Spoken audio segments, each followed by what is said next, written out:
Welcome back to Fast Gadgets. Are you considering getting an iPhone 8? If so, you may want to reconsider after this piece of information.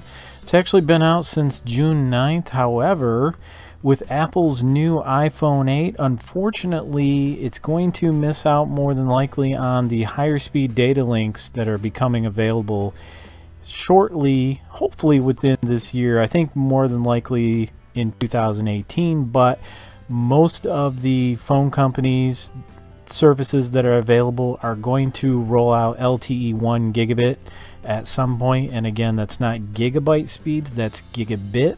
So if you want to know the gigabyte speed, take the gigabit 1 and divide by 8. So the problem here, based on a Bloomberg technology report, is that essentially Apple likes to use two particular providers of the key chip that they need, Qualcomm and Intel, but the Intel chip that's available does not support the gigabit speeds yet. So in order for Apple to be able to give us the iPhone 8 with the gigabit speed capability, they would have to be very friendly with Qualcomm, and according to this article, they are not actually very friendly with Qualcomm. So they don't want to put all their eggs in one basket, so to speak. They would prefer to actually use Intel chips in some cases and Qualcomm chips in other cases. Personally, whether or not they're having a great relationship with Qualcomm, I think is irrelevant. It's the customer that matters, and they really should have these systems set up so that they can support the gigabit speeds that are available. So according to the article, Verizon, AT&T, and the rest of the wireless industry have a big boost coming up on the new smartphones that are coming out. But thanks to the network upgrades, these devices will be able to download as much as a gigabit of data in a single second, 100 times faster than before, which is pretty much true. Unfortunately, that's not going to be the case for Apple's newest iPhones. The devices that go on sale September 12th, or at least that's when it's going to be unveiled, will be lagging behind in data performance. One of the chips that is supplied by Qualcomm does sell a modem. They call it a modem, but it's not really a modem if you think about it. The word modem means modulator, demodulator. So you're not really taking a signal and going from analog to digital and digital to analog. You're actually digital to digital. So it's not a modem, but it is a chip that does receive the data and processes it on the phone. So that particular component is available from Qualcomm at 1 gigabit speeds, but the other supplier, Intel Corp, is still working on a modem with the same capability. If you have an iPhone 7 and you're happy with it, for the price that we're looking at that iPhone 8 coming out, I don't know that I would bother upgrading to an iPhone 8. On the other hand, if you're upgrading every couple of years, I don't think it will really make that much of a difference. So if you do run out and get an iPhone 8, you know, I'm not looking to see these speeds really becoming available until sometime in 2018, at least ubiquitously, meaning everywhere. I really don't see that happening. Now, they point out that this is a kind of a risky strategy for Apple to not go with that one supplier, Qualcomm, and go ahead and use the chips that'll actually work at the highest speeds. And I have to agree with them. I would definitely do that.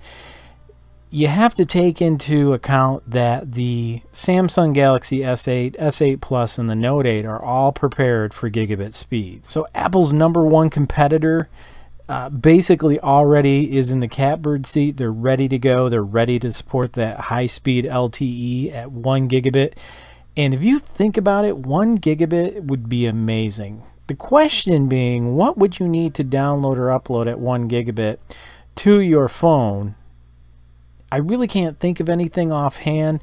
Now, one of the things they mentioned, I don't remember if it was this article or another article I was reading, was that you'll be able to download movies much faster. And I'm thinking, well, we don't really download movies, we stream movies.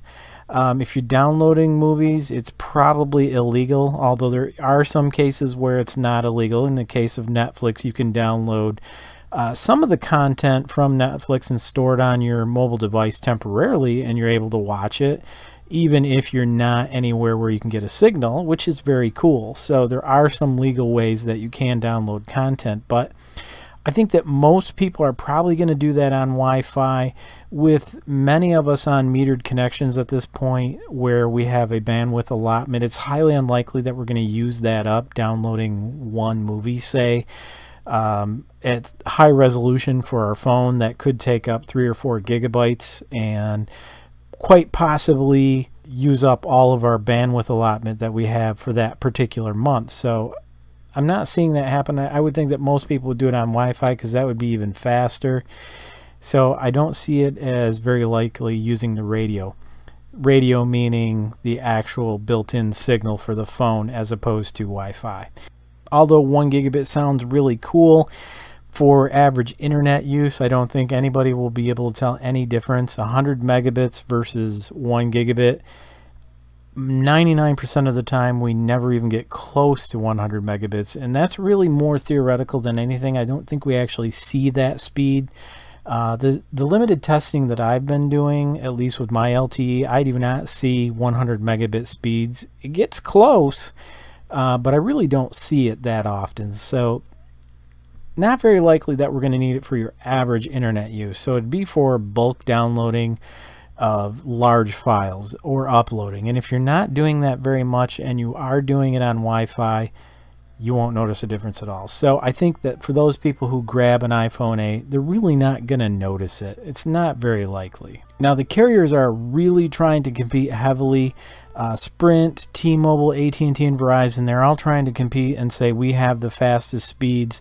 And if the iPhone 8 doesn't support those faster speeds, it could hurt that bottom line in getting customers attracted to their particular service.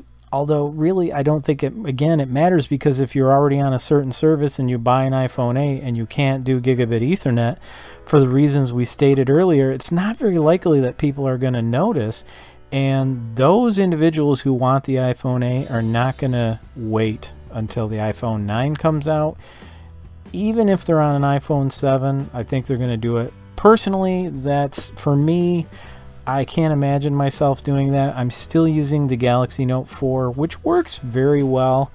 It does everything that I need it to do, and it may be a little bit slow, but I just have to have a little more patience when I do things.